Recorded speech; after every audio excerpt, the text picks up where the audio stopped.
आज रुद्राभिषेक करते हुए जब वीडियो मैंने डाला तो तमाम लोग, जिसमें खासतौर पर मुस्लिम समाज और कुछ क्रिश्चियन समाज के लोग थे, उन्होंने ये सवाल पूछा कि आपने शिवलिंग पर इतना दूध बर्बाद क्यों कर दिया?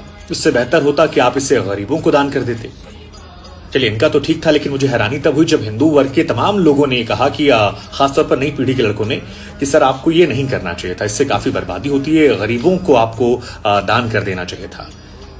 कई फिल्मों में भी ये दिखाया गया, कई सारे कलाकारों ने ही पहले कहा है, तो मुझे लगा कि आज स्पष्टीकरण देना चाहिए। वैज्ञानिक दृष्टिकोण से और धार्मिक दृष्टिकोण से मैं बात रखूं उससे पहले एक दो सवाल मैं आप लोगों से पूछना चाहूंगा। आपसे कभी किसी ने पूछा कि आप अपने बच्चों पर या माता पिता पर कितना पैसा खर्च करते हैं और क्यों खर्च करते हैं? नहीं पूछा ना।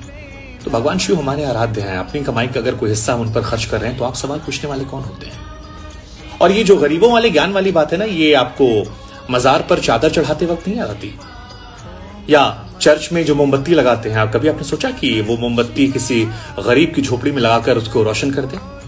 नहीं ना। कभी आपने सोचा कि आप अपने जन्मदिन पर जो पैसा बर्बाद करते हैं, नए साल में पार्टियां करते हैं, फिल्मों देखने जाते हैं, हजारों रुपए खर्च होते हैं, 500-500 रुपए की टिकट आता है, शैंपेन पीते हैं, लॉन्ग ड्राइव पे जाते हैं, कितना तेल खराब होता है? कभी सोचा आपने? नहीं सोचा होगा, क्योंकि वो शायद सोचने वाली बात नहीं है, एजेंडे में सूट नहीं करता। हमें तो हिंदू धर्म को टारगेट करना है। चलिए ठीक है, अब आते हैं धार्मिक और वैज्ञानिक दृष्टिकोण पर। विष्णु पुराण की माने तो भगवान शिव ने समुद्र मंथन के दौरान जब विष को ग्रहण करना शुरू किया तो उनका शरीर तपने लगा। देवताओं ने पानी पिलाया, असर नहीं किया। इसके बाद दुग्धाभिषेक करवाया गया, भगवान को राहत मिली, और तभी से ये मान्यता है कि दूध चढ़ाने से भगवान शिव प्रसन्न होते हैं और हम जैसे भक्त दुग्धाभिषेक करवाते हैं। खैर, इससे आपको क्या लेना देना। इसके अलावा क्या आप जानते हैं कि ज्यादातर शिवलिंग जो हमारे हैं वो नदियों के पास, कुएं के पास या समुद्र के पास हैं? क्यों? क्योंकि ऋषि मुनियों ने व्यवस्था की थी कि जब दुग्धाभिषेक करेंगे तो उसे इकट्ठा कर लिया जाएगा और उसे या तो गरीबों में दूध को बांट दिया जाएगा या फिर उसका चरणामृत बनाकर भक्तों में बांट दिया जाएगा। हाँ, ये सच है कि आक्रांताओं के आक्रमण करने के बाद कुरीतियां बदली, बदले वक्त में बदली, लेकिन धार्मिक मान्यता यही है। वैज्ञानिक दृष्टिकोण से क्या आप जानते हैं कि ज्यादातर शिवलिंग वहां पर है, खासतौर पर ज्योतिर्लिंग, जहां रेडियो एक्टिव एलिमेंट निकलते हैं और दूध, धतूरा या बेलपत्र चढ़ाने से उन्हें वो सोख लेते हैं। आपको नहीं पता होगा।